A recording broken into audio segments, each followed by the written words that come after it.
Hey everybody, it's Jen with Caketastic Cakes, and I'm going to show you today how I made Springtrap from Five Nights at Freddy's out of gum paste as a cake decoration.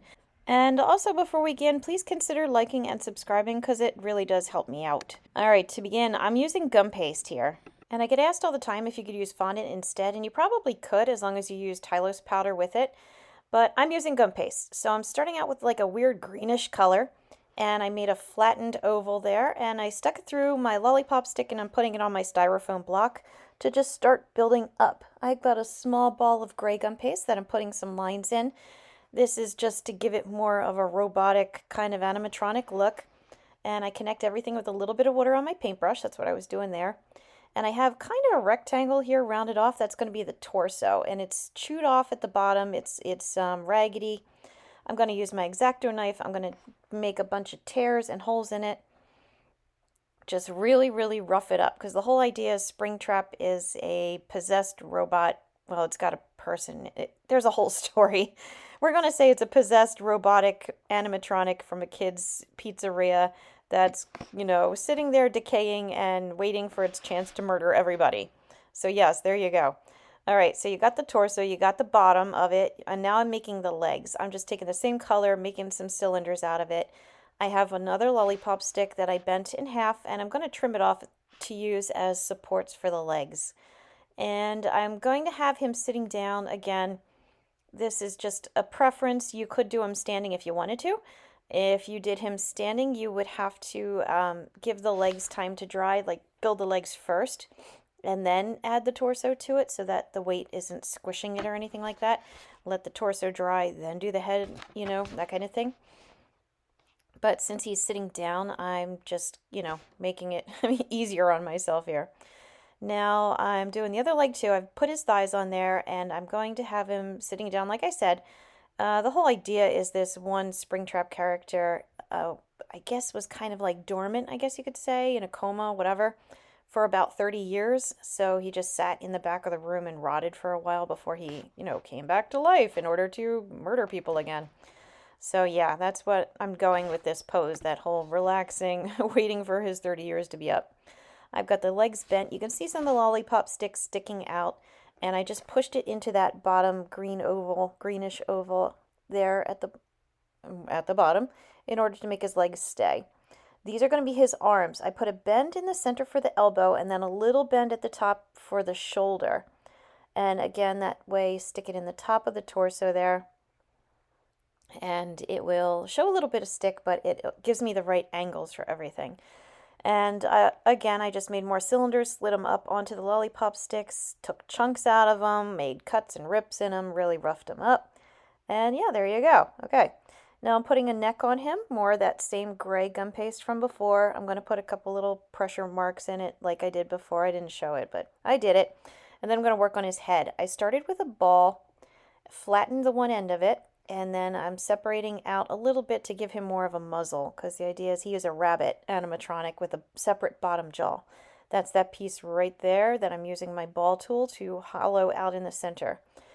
Yeah, you can see, kind of think of it like building a skull, I guess, in this case. I cut the bottom edge at an angle so it'll kind of go back onto his head, but it'll make his bottom jaw stick out a little bit, and I'm just using the back of the knife to make indentations for the bottom teeth.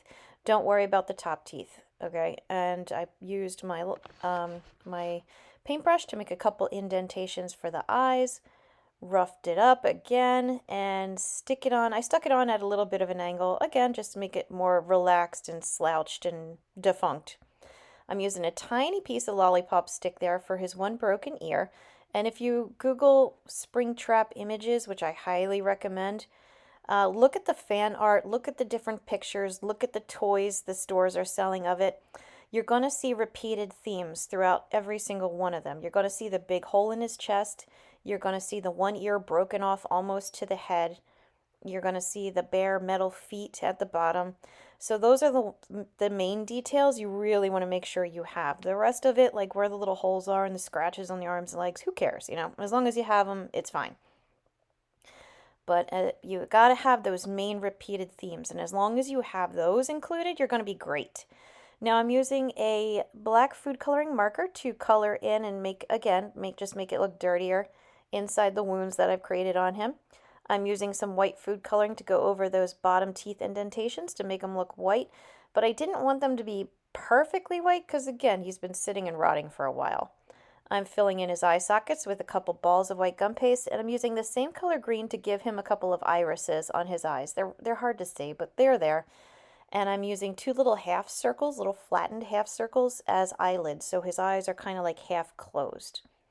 These are going to be the metal feet I was just talking about. They're just little, I don't know, beans, I guess, with some impressions to make separate toes.